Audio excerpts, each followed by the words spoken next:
Bonjour, aujourd'hui nous sommes sur les hauteurs de l'Intal à la ferme des Pensées Sauvages Calbonon. Il s'agit d'une ferme qui cultive aussi des pensées renouvelables.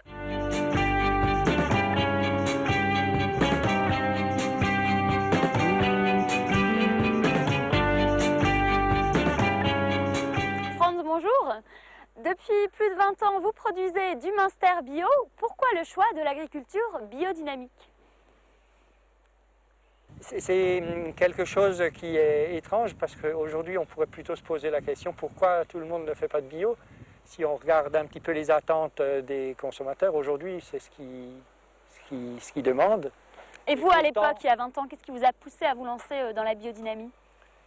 Il y a 20 ans, on ne pratiquait pas encore la biodynamie. C'était une agriculture qu'on voulait respectueuse de l'environnement. Il s'avère que c'est devenu pour nous après l'agriculture biologique et par des contacts, des échanges avec d'autres paysans, on s'est orienté plus vers l'agriculture biodynamique parce que ça correspondait plus à notre état d'esprit. Est-ce que développer les énergies renouvelables fait partie de cet état d'esprit ? À notre niveau, on s'est réellement posé la question comment il est possible pour nous peut-être de consommer différemment. Parce qu'on a les réflexes un peu comme tout le monde, hein. C'est agréable de presser sur le bouton et il y a de l'électricité, on prend la voiture.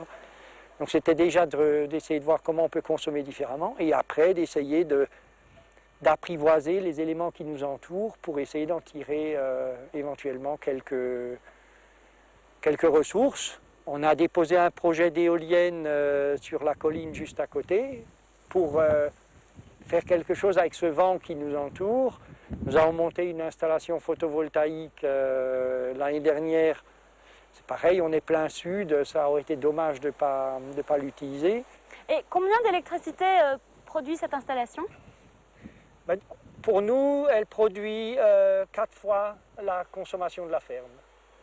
C'est-à-dire, la ferme, c'est quand même déjà quelque chose d'un peu conséquent, mais ça permettrait de produire de l'énergie pour la ferme et pour encore une dizaine de familles. L'afficheur qu'on a mis dans la cour nous indique chaque jour la production et c'est un vrai plaisir de savoir que pendant qu'on travaille, le soleil travaille avec nous.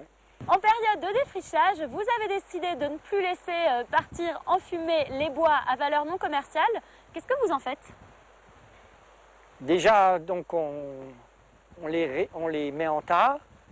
Et on a acquis une machine qui s'appelle une déchiqueteuse et qui transforme tous ces bois-là en petites plaquettes.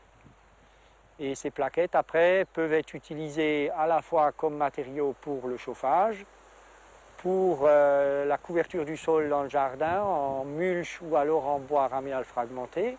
On l'utilise en paillage dans les tables. Et je pense qu'il y aura certainement encore d'autres pistes par la suite. François, merci. Bon courage pour le développement de vos pensées renouvelables. Quant à moi, je vous retrouve demain pour de nouvelles initiatives.